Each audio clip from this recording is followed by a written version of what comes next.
So let's do another post on investing, but this time we're going to invest in real estate for ourselves and get a rental. So that's kind of the goal of a lot of people, is how can I get a rental property? Obviously that can be difficult, so let's talk about what potentially is the easiest way to make that happen. The easiest way to make that happen is for you to lease the house that you own, assuming you own a house. You lease your house, you buy a second house that's a little bigger and a little nicer. You move into that house and you lease out the house you currently own. So how do we make that happen? This can be complicated. The real trick is the way lending works. So like all purchases, we start with lending. We meet with the lender. Lending right now is a little strict, but not too bad. So for a worst, sort of best case scenario, let's assume we can borrow 45% of our monthly income. We need to,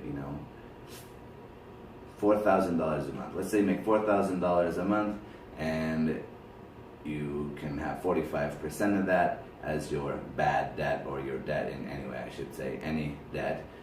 That's going to be $1,800 a month. $1,800 a month that can go towards debt total. That includes the new house purchase, which obviously that's going to be a problem. If we assume that your house that you live in maybe is $1,200 a month payment, doesn't leave you a whole lot left to buy something new with. Right? It's only $600. You can't really get a bigger, nicer house with $600. So you lease your house out, and that will free up that money. Well, that's still not a ton, because that's still debt.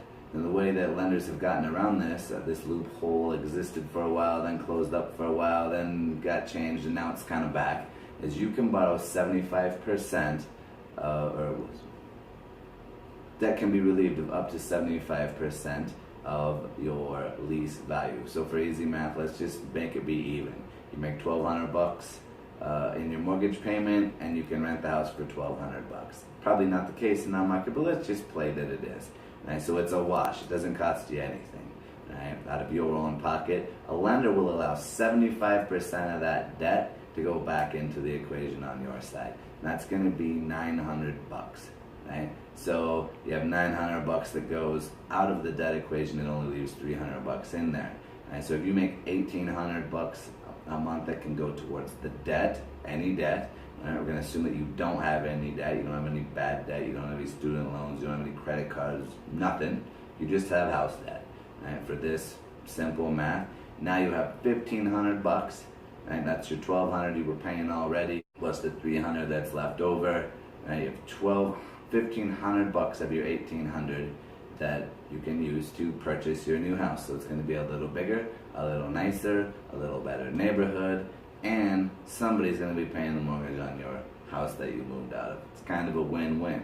Hard to beat that, isn't it? Somebody paying bills for you and putting a little money in your pocket if it is like our current system, where you're probably going to rent that house for more than 12 months. So another great thing about this is, if we do this the way that we just spoke of, when you buy your new house, you get to buy that house with owner-occupant financing. That's the same regular type of financing that you use to purchase your house in the first place. Right? Owner-occupant financing has lower interest rates, you need way less money down. The system is just designed for owner-occupant purchasers. If you're not buying a house owner-occupant, you need way more money down, you need more in reserves.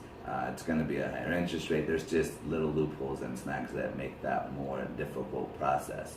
So you will now own two houses with owner-occupant financing, and that's totally okay.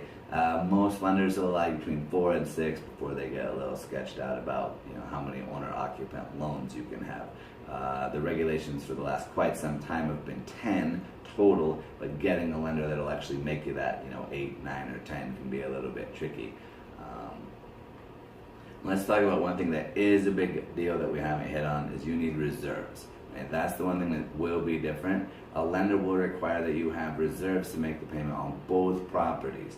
Now reserves is generally going to be 6 months. So you can figure out the math on this. It's in the blog, I already did it. But if you have a $1,200 a month payment and a $1,500 a month payment, you're going to need 6 months worth of all of that payment. It could still be a pretty decent chunk of money. That money probably won't get used. They just want it sitting in an account somewhere that you can access in case something bad happened and you had to make both payments, right? So if you want to do something like that, it's complicated a little bit, but it's not nearly as hard as everybody thinks it is. As long as you have a good realtor, hopefully me, and a good lender that can make that loan and work you through the process, you can own 2 houses, have someone paying 1, and you get a bigger, better deal, and you have equity growing on 2 properties instead of 1. Also super awesome. Thanks so much for tuning in, and we'll get you another one here soon.